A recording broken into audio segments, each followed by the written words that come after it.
Proudly broadcasting from the AM 920 studios in Buckhead, Atlanta.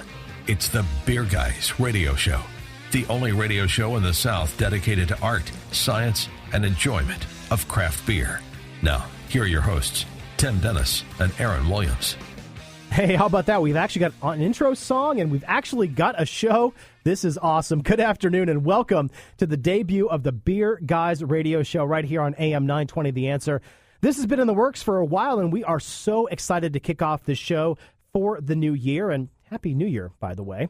I'm Aaron Williams. I'm Tim Dennis. And we invite you to multitask when you're listening. Like us on Facebook and Twitter. We're at Beer Guys Radio. And, of course, visit us at beerguysradio.com. And if you want to talk to us, give us a call at 678-8618-AL. And before we get into the show, I want to give a shout-out to our very first sponsor. We are so stoked to have them on board, Truck and Tap in downtown Woodstock. That's truckandtap.com. They've got a really cool concept going on, and we're excited to partner with these guys in 2016. We've got a great show for you this week. We'll be talking with the guys from Creature Comforts. They'll give us a quick rundown on what they have coming soon. We'll talk to them about the release of Koko Buni, some general expansion plans from them, and when we may see more beers in bottles or special releases from them.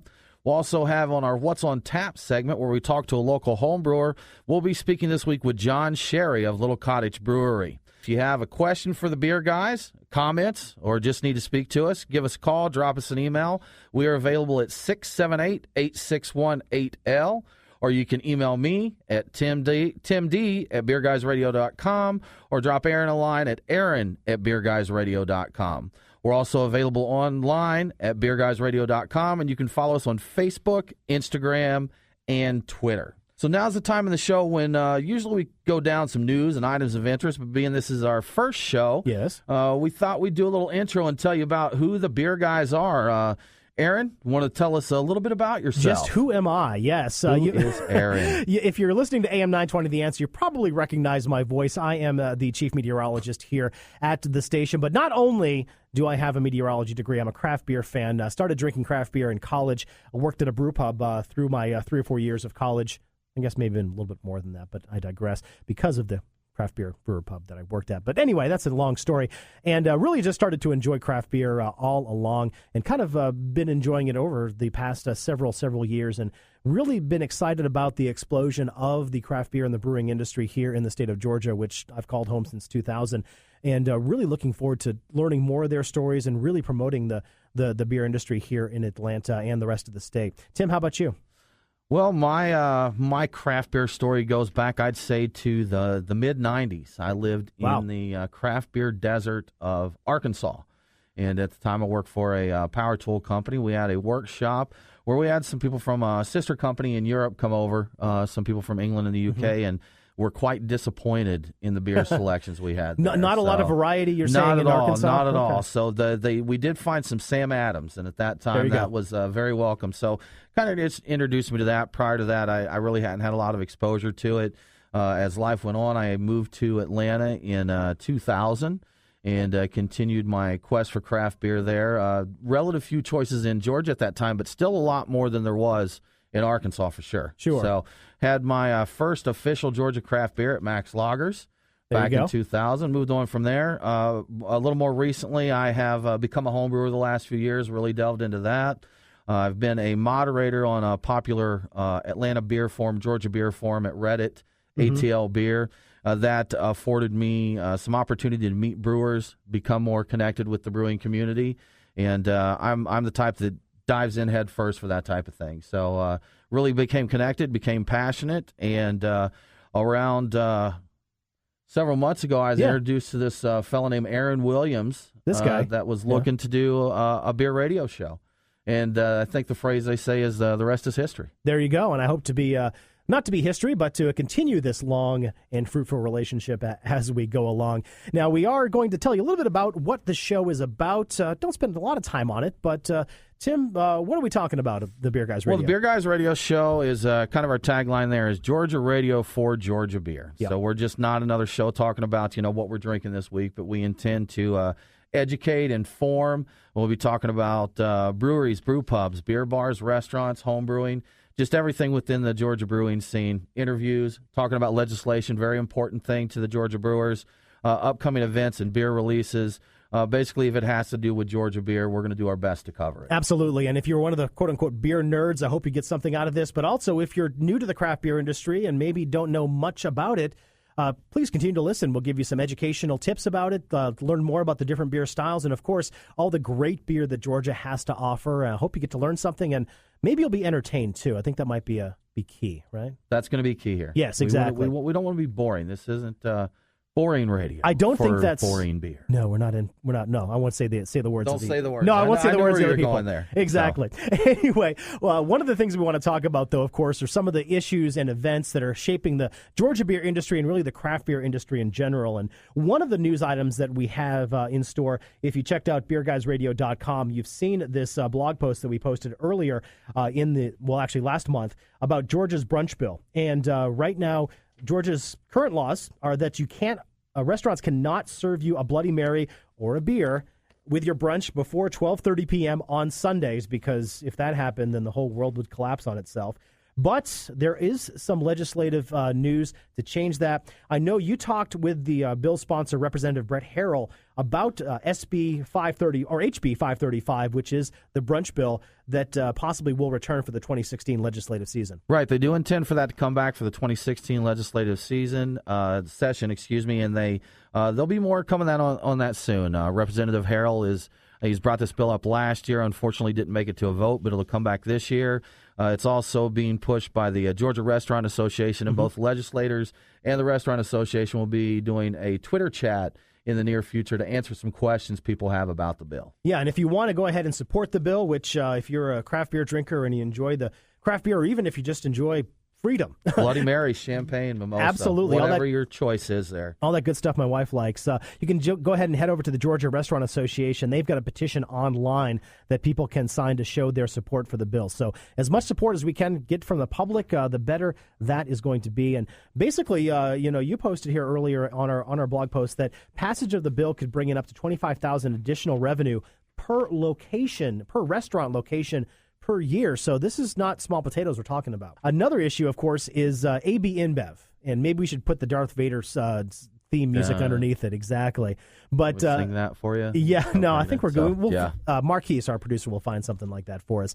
They are going to, or they have been making some news over the past couple of weeks. And since it's been the holiday week or holiday weeks, maybe it's kind of gone under the radar because they have bought not one, not two, but 3 breweries across the country and really across the world. The first one that they bought, this was earlier in December, they acquired Arizona's Four Peaks Brewing, which is a fairly small brewing operation over in Arizona. We've got another one that they purchased in London, which is Camden Town Brewery. And then just most recently, AB InBev purchases Breckenridge Brewery, which, of course, is a fairly famous or fairly popular brewery up in Colorado. So it seems as though the folks who have the hashtag macro all the way? Macro all the way. Yes, they have this ridiculous hashtag. Seem to be interested in micros all of a sudden. Yeah, another interesting piece from AB InBev and Big Beer is there's a recent news, which we did cover on our website, of an incentive program that they have. Yep, exactly. Long story short, that awards distributors who carry a bulk amount of AB InBev products, and the way the plan is structured, they claim it's not the case, but the way it's structured, it can actually penalize them for carrying certain craft beers. So for more information on that, do check out our website, beerguysradio.com. Yes, and so for those who don't know, basically beer distribution and beer purchases are a 3-pronged process where you have the brewery, you have the distributor, and then you have the end user, whether that's a bottle store or a restaurant or those types of things. And here in Georgia especially, you cannot buy beer directly from the brewer. So if I went to, say, Sweetwater, I couldn't just walk into Sweetwater Brewing, pick up a sixer, and then be on my merry way. I have to go to a distributorship to buy, or go to a bottle shop to buy it. A retailer, that's what I should say. A retailer, correct. To buy it, because the distributorship has to be the middleman in the state of Georgia. And we are the only other state, along with Mississippi. I believe those are the only 2 states. Did Alabama change the rules, or are they still around the same one as well? Alabama has, I believe, limited pints in breweries. I don't know the exact details there, but I believe it's just us and Mississippi now that allows no brewery sale. Yes, but regardless, we are one of the very few that are behind the times. And again, we are going to be talking with some legislators and some folks in the brewing industry about the legislative session that's coming up. Hopefully that can get changed here quickly in 2016. But in the meantime, again, that's the way that Georgia beer is distributed and sold. And we have to live with it, and more on this as it happens. It's going to be an interesting year in 2016. Yeah, so it definitely should be an interesting year. Hopefully some changes can be made there to help out our Georgia's brewers. So we are going to take a break now, but come back soon. Listen to us. Check us out online at beerguysradio.com. Follow us on Facebook, Instagram, and Twitter, or give us a call at 678-861-8L. And when you come back, we'll be speaking to the team from Creature Comforts.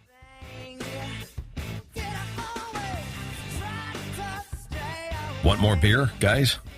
Make that want more beer, guys? Follow Tim and Aaron on Twitter at Beer Guys Radio, Facebook, Instagram, and online, beerguysradio.com. The Beer Guys are back after this.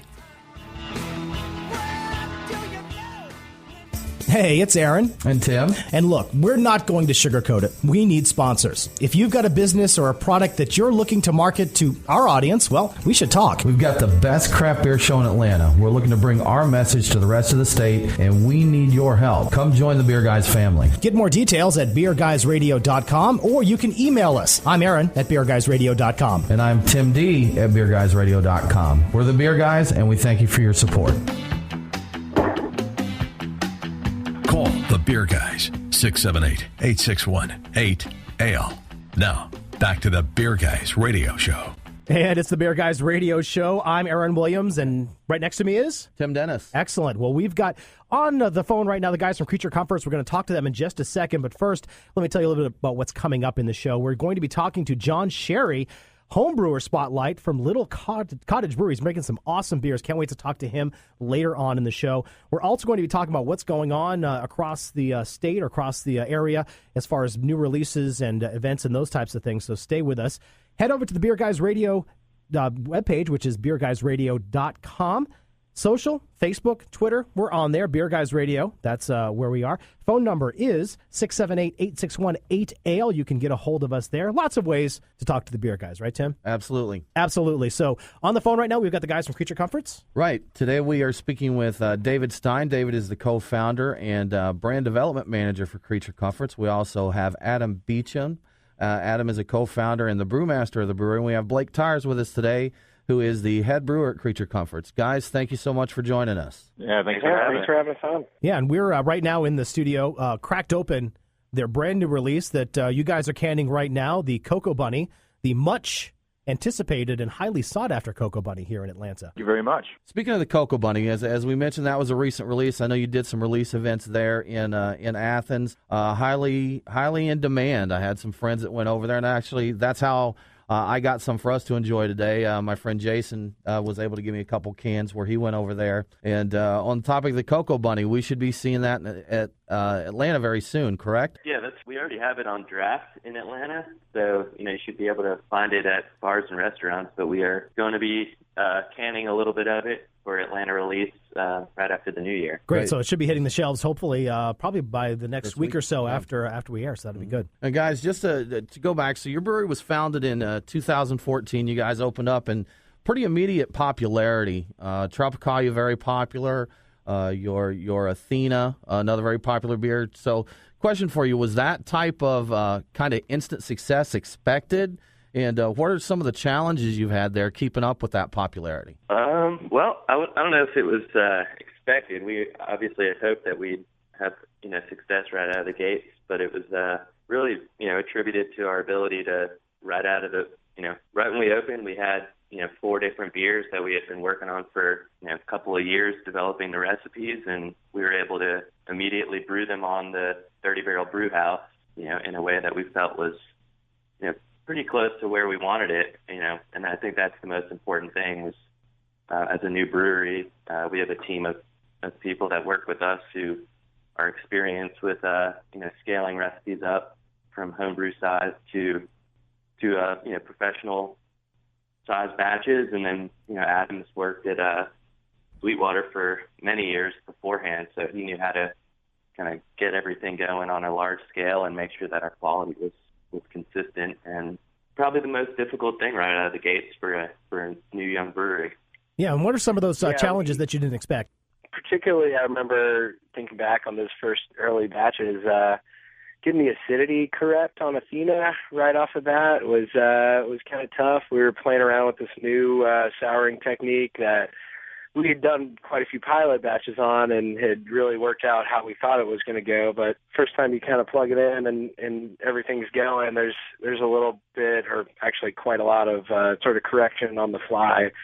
So I think that's something that we're pretty good at generally, is being able to know when it's possible to fix a batch if there's something that is a little bit off, and then knowing when it's time to not serve that batch. So that's, I think I would attribute some of the early success for like flavor matching from pilot to large scale to just being able to make those decisions correctly. The first batches of the lager that we ever did, Bebo, didn't scale up right. So we ended up having to discard about 90 barrels right off the bat, which is pretty tough, when you're brand new and just starting to maybe see a little bit of income coming in after a couple of years of development.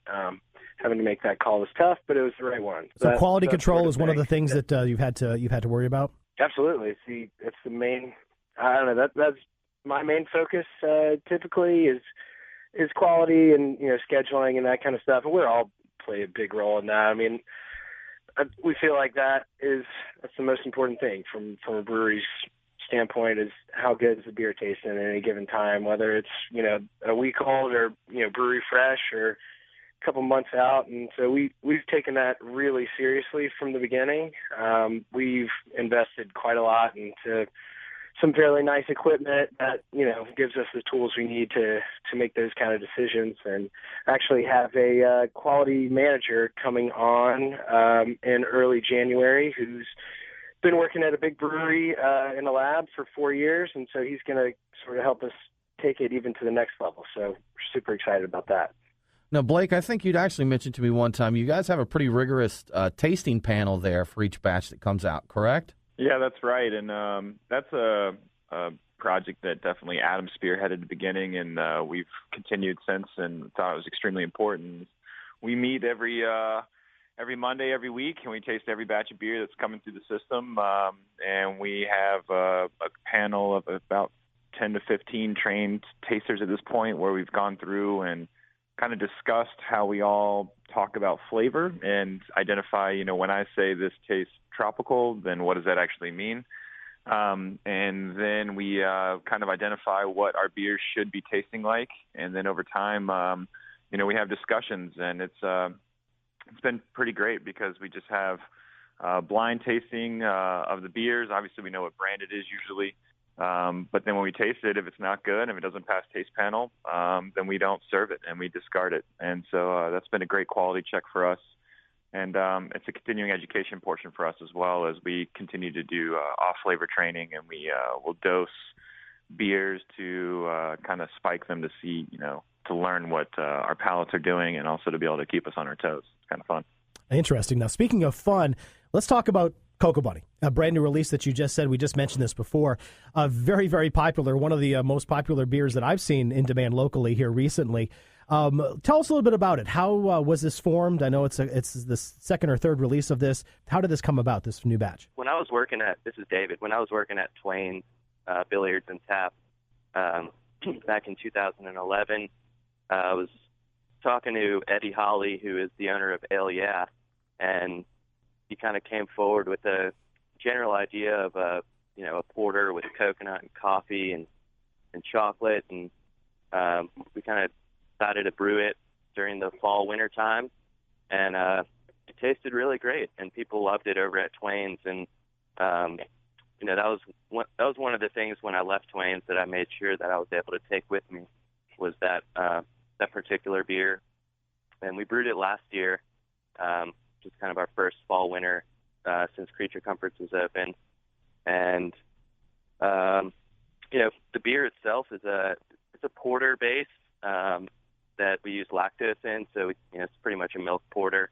I think if anybody has had left-hand milk stout, they kind of get the idea of what a milk beer tastes like with lactose. It gives it a little bit of a creaminess, a little bit of a kind of a little bit of a sweetness, a milky sweetness, and that's the base beer.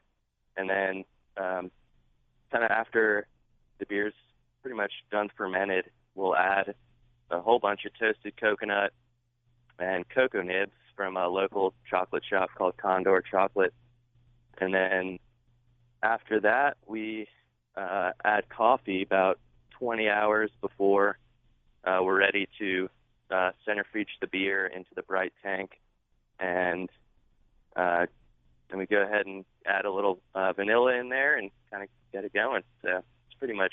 Now, how do you guys do the coffee in this one? That's something I'm a home brewer, so it's something I always work with. What's the application for the coffee in Koko Buni? I think there's different ways you can do it. The first year we did it differently. We did it in mesh bags, and we kind of just had a very coarsely ground coffee that we added in these bags in the bright tank. But since then, we got a centrifuge, so we kind of changed our whole approach to how we're going to add all of these adjunct ingredients. And so this year, we just got the coffee a little more finely ground, so it would actually go through our centrifuge and add it right in the fermenter. And 20 hours is kind of the amount of time that we felt. We get our coffee from 1,000 Faces, which is a local roaster, and we work with them on which coffee to choose and about how long we should allow it to sit on the beer, and kind of found that 20 hours at a certain temperature is good extraction of the coffee that we're looking for. Well, excellent, guys. We are talking to the Creature Comforts, David Stein, the co-founder, brand development manager, Adam Beecham, co-founder, brewmaster, and Blake Tyers, the head brewer. You're listening to the Beer Guys radio show, and we will be back right after this. What's on tap? The Beer Guys know. More after this. Hey, it's Aaron. And Tim. And look, we're not going to sugarcoat it. We need sponsors. If you've got a business or a product that you're looking to market to our audience, well, we should talk. We've got the best craft beer show in Atlanta. We're looking to bring our message to the rest of the state, and we need your help. Come join the Beer Guys family. Get more details at beerguysradio.com, or you can email us. I'm Aaron at beerguysradio.com. And I'm Tim D at beerguysradio.com. We're the Beer Guys, and we thank you for your support. Welcome back to the Beer Guys radio show on AM 920. The Answer. And it's the Beer Guys radio show. I'm Aaron Williams. I'm Tim Dennis. And we are talking with the guys from Creature Comforts. David Stein is the co-founder, brand development manager. Adam Beecham is also one of the co-founders, and the brewmaster, Blake Tyers, is the head brewer. We've been talking about their new release, Koko Buni, and many more things about this fairly new Athens brewery. And we're going to talk a little bit more about the future. Since it is the new year, you got to talk about what's going on and how your expansion plans are going. First of all, though, let's talk about SB 63, how it's been affecting you, the manipulation or at least the implementation of it. How has that affected you over in Athens? Yeah, that's been a very interesting journey, actually, thus far. When the bill firstly was enacted into a law, we actually had quite a bit of positive momentum at that point. We were able to kind of structure tours in different ways and start getting people to be able to walk away with 6-packs of our beer or bottles of beer that we had released or things like that. And then obviously with the bulletin coming out at the end of September that kind of reversed most of the legislative intent of that law, then it kind of changed many things for us. We still can do kind of more structured releases, and so we've done a few since then, Bread-O-Matic most recently, where we can have a specific day that we choose to have a kind of a release kind of day. So we'll usually kind of find a way to have value-added things going on to the tour, so it's not just about that bottle of beer, and we can be compliant with the legal climate. But we'll have, bands and stemware and nice souvenirs and other things outside of the beer that you can walk away with. And it makes it pretty fun for us, and it's a good learning tool, I think. And what we really love about it is that we can connect to the people who want to drink our beer and really talk about our intent behind the beer and how we came up with it and what we're trying to do. And we feel like education is a huge part of our brand and what we're trying to do at our brewery. So the more face time we can get with the people that are interested in what we're doing, it's really just better for us, we think, long term, and for everybody who's really enjoying what we do. So the problem is that where SB63 has landed with the bulletin, it's quite far off from the legislative intent. Going through the session last year, even talking to legislators, and constantly throughout the process, everybody was on board that the reason for this to happen was so that we could figure out ways for people to walk away from a brewery with beer. And the bulletin kind of reversed that. So it's been up and down, and luckily we've still been able to find ways to benefit from SB63, but it's still, just a drop in the bucket in the way things should be or can be, and we're obviously still going to be working towards getting a better climate for us to be able to operate as a brewery and to be able to get our state to be able to catch up a little bit, because we're pretty far behind on the amount of beers and breweries that are being made here, and the amount of jobs, consequently, that we're being able to offer to our local community. Now, you mentioned something interesting here, and I just for those who may not be aware of the way the laws are written here, a couple of things. For one, you can't sell beer at all from the brewery, whether it's a tasting or to go or anything. The way our laws are written, you have to purchase a tour, and then you get free souvenirs, as they put it. So that's one thing in Georgia that kind of makes it challenging.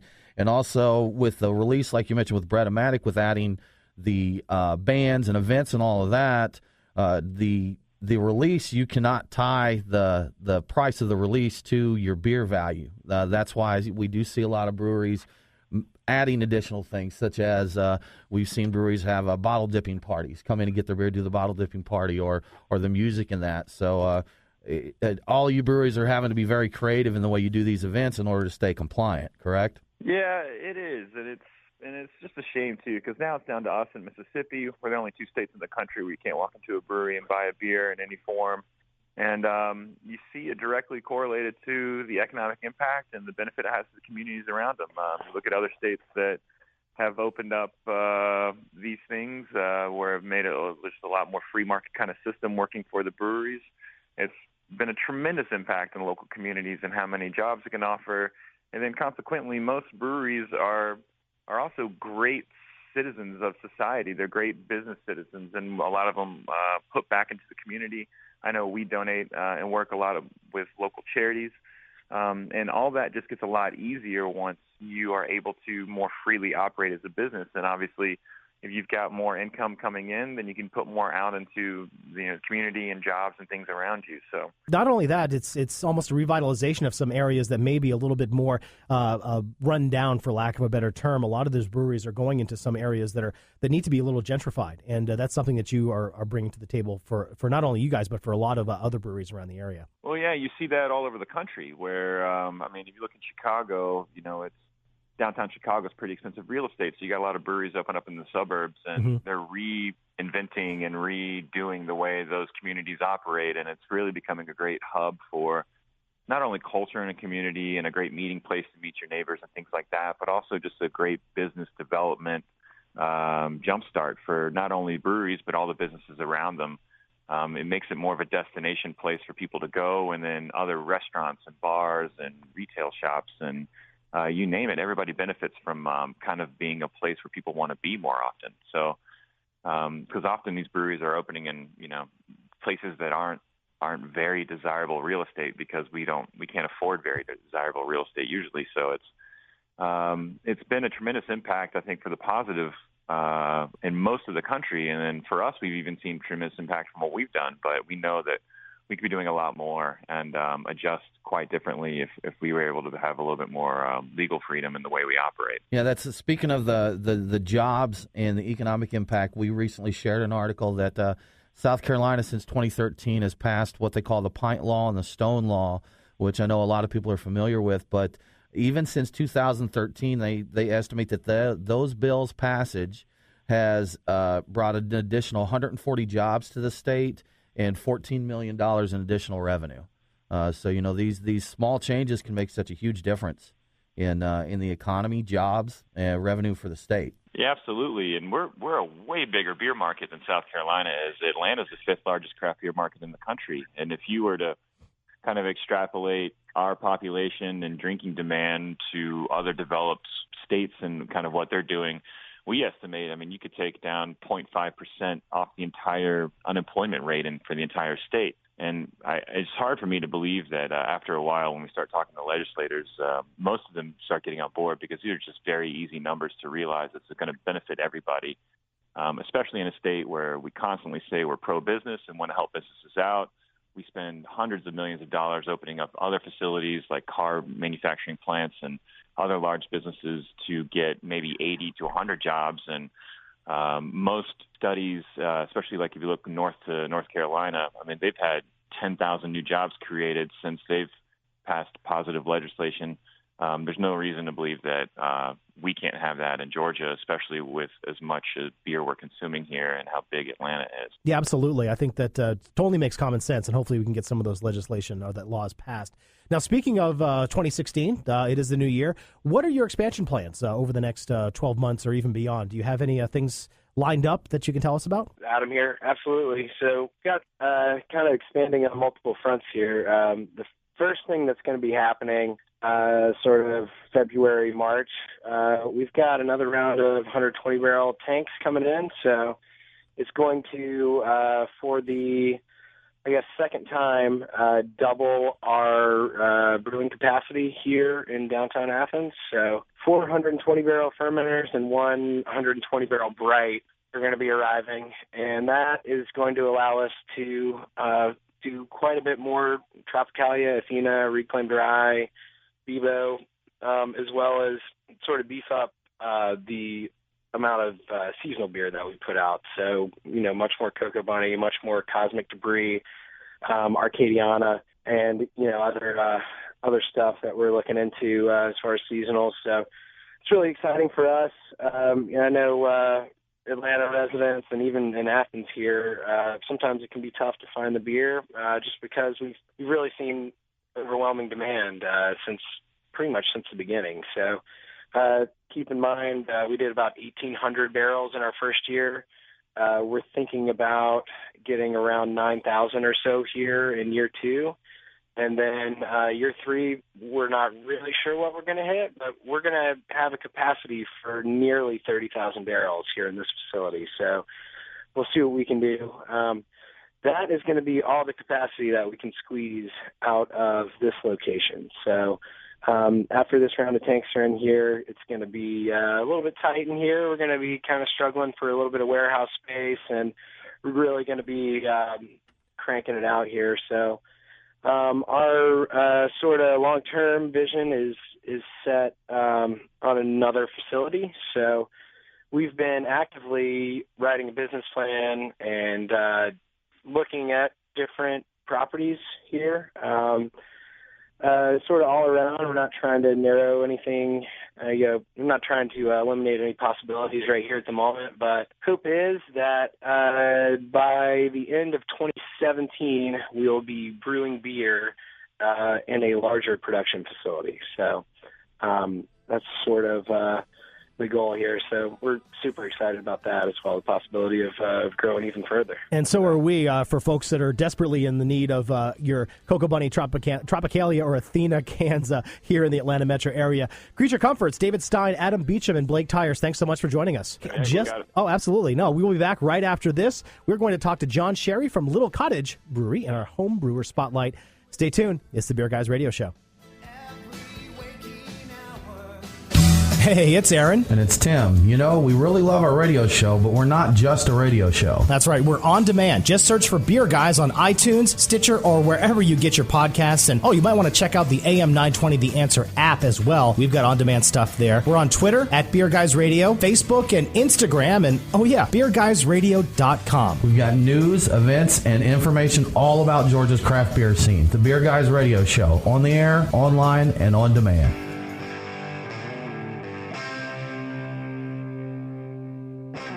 Homebrewer? We want to know what you got on tap. Give us a call, 678-861-8ALE. Now, back to the Beer Guys. Final segment of the Beer Guys radio show. It's gone too quickly, Tim, hasn't it? It's flown by. Absolutely. Well, you know what? Go ahead and give us a call if you get a chance, like the man said, 678-861-ALE, or 8ALE, or you can catch us at beerguysradio.com, Facebook, Twitter, at Beer Guys, and all of that fun stuff as well. Coming up a little bit later in the show, we're going to talk about what's going on. It's next week in Georgia Beer. But first, it is our first What's on Tap segment where we talk to a local homebrewer. This time it's John Shari of Little Cottage Brewing. So let's take it away. It's time now for our What's on Tap segment. This is where we talk to a local homebrewer about his background in homebrewing and what he's got brewing right now. This week we are speaking with John Shari of Little Cottage Brewery. And John, how you doing today? Doing good. How are you guys? Doing really good, thanks. John, so you want to tell us a little bit, just start off with how you got into homebrewing? Yeah, so I don't think I've been into craft beer as much as a lot of people I've been meeting up with, but I started getting into craft beer about 2009. Somebody introduced me to it, and kind of slowly started working through a bunch of different beers, trying to get myself familiar with different beers out there. And I just remember back in 2011, one day came across a fruit beer that's terrapin and left-handed called Piach. And I remember thinking, like, it just kind of dawned on me that was kind of like a cool potential that beer had that I had never thought about before, that you could add different things in there and stuff like that and make a, unique, different flavor than just a regular Pilsner or lager or whatever. And anyway, my wife had been asking me for the past couple of years if I ever wanted to do a homebrew thing, and I just kept saying no, because I had never heard anything good about it. And decided one day that if I ever wanted to taste something like that again, that I'd have to do it myself. So eventually I just said, you know what, I'll give it a try, and we'll see how it goes, I guess. So. Well, it sounds like you've got a rare treat, which is a wife who actually encourages you to homebrew. Yeah.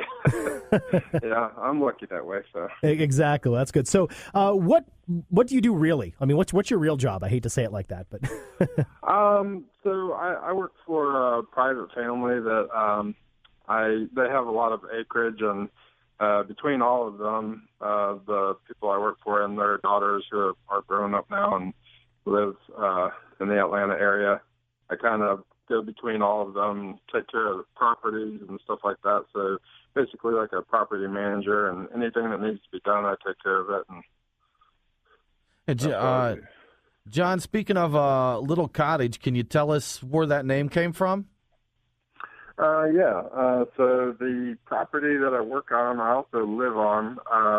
Actually up until a few weeks ago, we were living here. But basically, yeah, it started off, I was brewing here at a little cottage that we live in.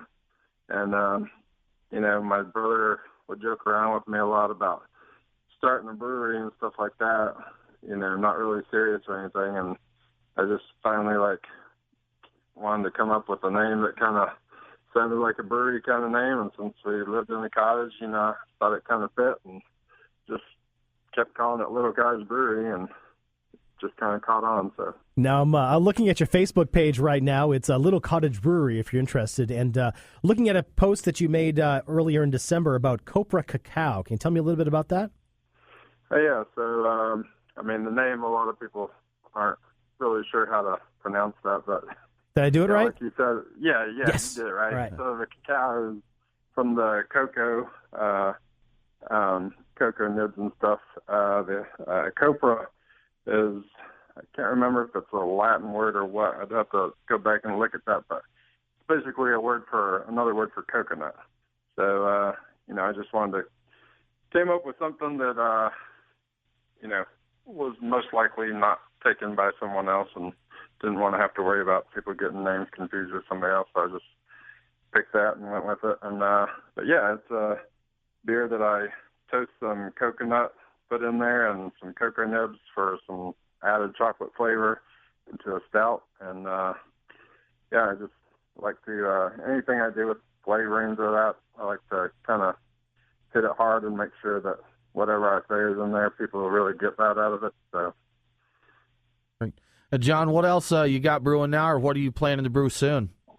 Well, Right now, I have some wild ales that I'm experimenting with, using some different farmhouse yeast and stuff that I want to pick one eventually, whether it's through blending or whatever, but see how they all taste and compare them. So they're still in the fermenters. And then the other thing I have going on is a couple barrel-aged beers. One's a bourbon barrel, and the other is a maple rye whiskey barrel. And both of those have stouts in them right now. Well, that sounds awesome. I think we're going to have to invite us over to check those out. Yeah, is that good? For sure. Excellent. Well, John, thanks so much for joining us. That's John Shari from Little Cottage Brewery on our What's on Tap Homebrewer Spotlight. Thanks again for joining us today. Thank you, guys. Awesome. Great to talk to John. And if you are a home brewer and you've got something cool that's on tap, let us know. Give us a call at 678-861-8ALE or shoot us an email, timd@beerguysradio.com, or myself, which is Aaron at beerguysradio.com. Tim, what's going on this week? Well, Aaron, we've got a little bit coming up. I think might be a little quieter week. Yep. People probably partied out from the new year. The post-holiday kind of downturn that happens, yes. But maybe something that's good for those who are just taking a little bit easier, beer and cheese pairing that's good. at Brick Store Pub. So that'll be Monday the 4th at 6 p.m. They're going to pair 5 beers with 5 different cheeses. It'll be $30 per person. And it's a kind of casual as you go thing. No set time on that. So show up, place an order, try it out. So that's really the only event that we show right now for this week. Mm-hmm. But some other things coming up throughout the month. On January 12th, the Peach State Brew-Off registration will open. Now, you're going to be in that, right? I will have some beers in that. Awesome. So wish me luck. I've got a couple that's going to enter there. So, it's the biggest homebrew competition in Georgia, one of the oldest running. Real great event. So definitely, if you're a home brewer, check it out. Peach State Brew Off. Just Google search that. Look on our website. It's ran by Covert Hops Homebrew Club here in Atlanta. So check that out. On Saturday the 23rd, there's actually a few events coming up. At 2 p.m., there'll be the Atlanta Cask Ale tasting, and that is at Five Seasons Prado and Taco Mac. There they're going to have over 50 rare cask condition ales from the U.S. and the U.K., really the only event like it here in Georgia. Awesome event to check out if you like cask ales. Trying some unique beers. It's a great place to go. Yeah, I think I'm going to be going to that. That sounds like right up my alley. Yeah, definitely. It's always a good time. I did go last year, intend to go this year. Really awesome time. If you've got it in you after you go to the cask ale tasting, that evening there is the Nuit Belge, and I hope I'm pronouncing that correctly. I looked it up online and listened. Nuit Belge? Nuit Belge. I took a couple years of French. There Maybe you go. That's about right, yeah. Belgian night. Belgian night. So, and that's going to be at 7 p.m., at the Foundry at Puritan Mill. I've been to events there at the Foundry at Puritan Mill, Scotch tasting. Mm-hmm. Excellent event, very nice venue, great. So what they're going to do with this Nuit Belge is a pairing of Belgian and Belgian-style beers with fine cuisine. So just, check that out. Tickets are still available right now. They have general admission as well as VIP, and that should be a really fun event. So you go to the cask ale tasting at Five Seasons. That's right. Take your Uber. Exactly. And go to the Nuit Belge in the evening. That's right. And get a hotel room. Get a hotel. Probably best. Get an Uber to the closest hotel and just call it a night. Get up the next day, maybe have you some brunch and take it easy. That sounds good. Now, there's been a lot of beer releases over the past month or so. It seems like the end of the year is when a lot of the quote-unquote whales kind of come out. Anything new that's coming out here this week? Well, one that's hit, recently, it's been around on draft as, we heard from the Creature Comforts guys a little bit earlier, but the cans have been highly anticipated. Koko Buni from Creature Comforts. So those should be coming to Atlanta this week. When we spoke to them, they were canning it up and going to get it over this way. Also, Burnt Hickory's Courageous Conductor. And, Aaron, you and I were actually out there when they were brewing that. They were, and that is their velvet, their red velvet cake porter. And it just... sounds delicious. I know we'll maybe do a 2015 recap later on in one of our future shows, but Burnt Hickory's Noggin Knocker was one of the best beers I had in 2015. They always make big, bold, awesome beers, and that's definitely one. And doing crazy stuff like eggnog and red velvet cake. The red velvet cake, and what was the other one? The coffee bananas Foster one that they've done before. Right. So yeah, they're always a fun group to hang out with and see what they're brewing. So if you're interested in that one, they've got crowlers at the tasting room right now. And they did say that bottles will be hitting shelves first of the year. So we should see those out very soon. You can get the Courageous Conductor in bottles. So that's really the only releases, at this time. But we're recording this a little bit early, Aaron, with the holiday taking week. The holiday for the new year. But, every Friday morning, we post the Week in Georgia beer out there that's going to tell you about the beer releases and the events coming up. So check out our website for any additions that we might have to this list. Any other things that may have snuck up on us, we'll make sure to have that out there for you to check out. Yeah, that's beerguysradio.com, and we'll make some shameless plugs for you listeners out there to go ahead and check us out on Facebook, on Twitter. We won't waste your time. We'll tweet out some good stuff when it comes available, and, of course, we'll have all of our shows out on podcast or on demand, as we like to call them. Demand. Yes, if you've got an iTunes or Stitcher subscription for you get your podcast, just search Beer Guys Radio, and we'll go ahead and subscribe to us. We really appreciate it. And you know what? This first show is coming to a rapid end. First show, Aaron. I think we need 2 hours. We did it. We did. I know. It's just so much. It was great and talking. We need more beer, too. We do, and I think we're going to have to go ahead and do a post-production meeting after this. Absolutely. With a couple of more beers. But I want to thank the guys at Creature Comforts Brewing for getting on the show and giving us a nice interview about what's going on with them. Also, John Shari, our What's on Tap homebrewer spotlight from Little Cottage. Awesome interview with them. Coming up in the next couple of weeks, we'll be doing a little bit more serious stuff, talking legislative news. I know we'll be talking to some folks about that, and some big more news Georgia coming beer. soon on that. So Absolutely. Stay tuned. We'll make sure to report it as soon as we have the details. Yes, exactly. And again, that's coming up here in the next couple of weeks. But in the meantime, it's going to be a great year, 2016. Happy New Year. Happy New Year. Absolutely. This is the Beer Guys Radio Show. I'm Aaron Williams. I'm Tim Dennis. And we'll talk to you next week. Thanks for listening to the Beer Guys Radio Show. Miss a show? All shows are on demand on iTunes, Stitcher, TuneIn, and wherever you get your podcasts. Follow Tim and Aaron on Facebook, Instagram, and Twitter at Beer Guys Radio. Call the AL line at 678-861-8AL. More Beer Guys coming up next week. Same time, same place, same tap. Till then, here's to you.